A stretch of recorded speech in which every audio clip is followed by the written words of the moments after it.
22 अप्रैल 2025 को पाकिस्तान समर्थित आतंकवादी संगठन लश्कर-ए-तैयबा के एक ब्रांच द रेजिस्टेंस फ्रंट ने पहलगाम में हिंदुस्तानी हिंदुओं नागरिकों पर हमला करने नहीं आया था, उनको मारने नहीं आया था। उन्होंने हिंदुस्तान के प्रधानमंत्री श्री नरेंद्र मोदी और हिंदुस्तान के तीनों सेनाओं के प्रमुखों को न्योता देने आया था अपने ही आकाओं के, अपने ही रिश्तेदारों के कब्र खोदने का। ये बदला उन हिंदुस्तान की माताओं और बहनों का है जिसकी गोद सुनी हुई है, जिनके मांग की सिंदूर मिट गई है। लेकिन इस्लामाबाद की धरती पर बैठा, इस्लामाबाद की तख्त पर बैठा गद्दी के गद्दारों, याद रखना, यह बदला पूरा नहीं हुआ है। ये तो महज एक झांकी है, हिंदुस्तान की असली ताकत अभी बाकी है। 22 अप्रैल को ही ये तय हो गया था। भारत के प्रधानमंत्री श्री नरेंद्र मोदी ने भारत की तीनों सेनाओं के प्रमुखों के साथ ये कसम खा लिया था कि इस बार हर आंसू का हिसाब होगा, हर दर्द का हिसाब होगा, इस बार लड़ाई नहीं युद्ध होगा। और आज महज 7 मई को हिंदुस्तानी सेनाओं ने अपना दमखम दिखा दिया है।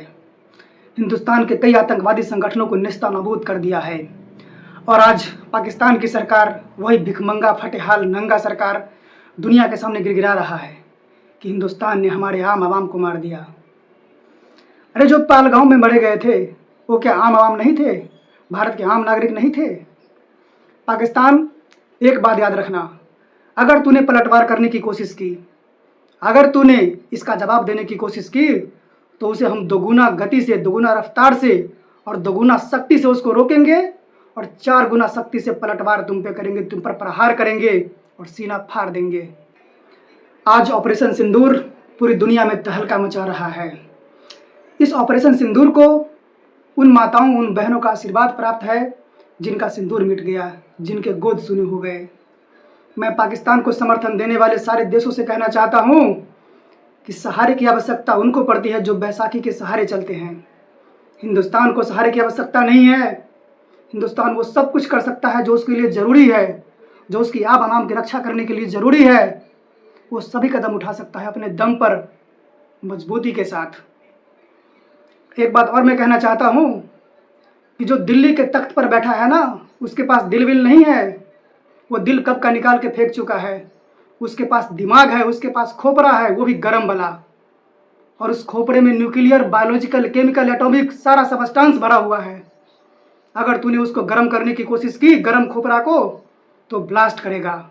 और जब ब्लास्ट करेगा तो पूरी दुनिया में तहलका मचाएगा, प्रलय आ जाएगा पूरी दुनिया में।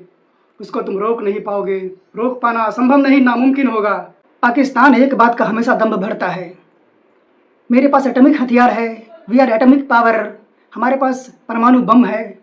तुम हिंदुस्तान के किसी एक छोटे कोने में मारोगे ना। हमारे पास एयर डिफेंस सिस्टम नहीं है, नेवल डिफेंस सिस्टम नहीं है, ग्राउंड डिफेंस सिस्टम नहीं है उसको रोकने के लिए।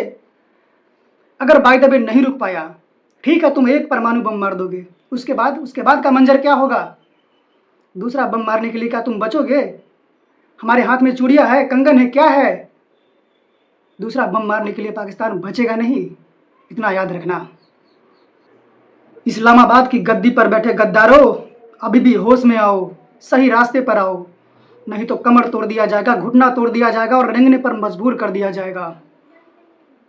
और प्रधानमंत्री श्री नरेंद्र मोदी जी के आदेश का बस इंतजार है। उसके अगले ही क्षण, अगले ही पल, जो पीओ के नहीं, उसका पूरा नाम है Hindustani Kashmir occupied by, Hindustani Kashmir illegally occupied by Pakistan, वो अगले ही क्षण हमारे पास होगा।